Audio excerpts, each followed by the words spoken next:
Before we sign a rental agreement for a house, is there anything we have to be cautious of? Also, is it okay to have a credit report run? That's a great question. So everything is based on an application, and I want you to kind of look at the things like when you're running a credit report.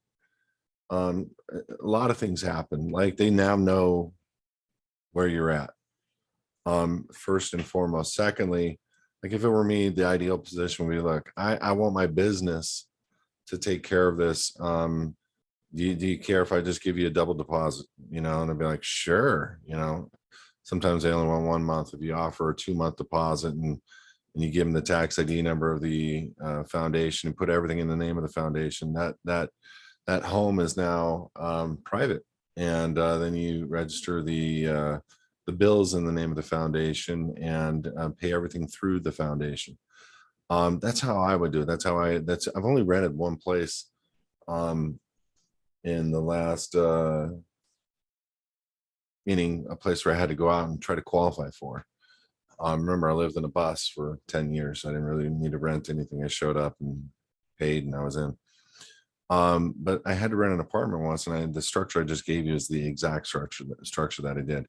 Now, onto your question. If you're giving a social, the ramifications are, it's public knowledge that you applied through that agency for a credit check on those apartments. Number one, does that pull you into their jurisdiction? No.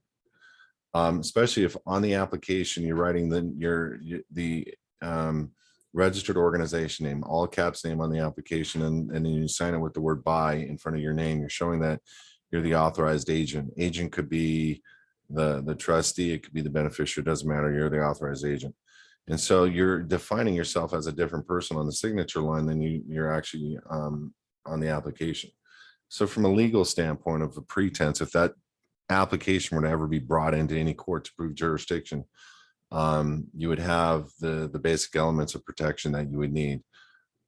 So yeah, but for me, I wouldn't want to have a rental agreement in the registered organization name. I just wouldn't.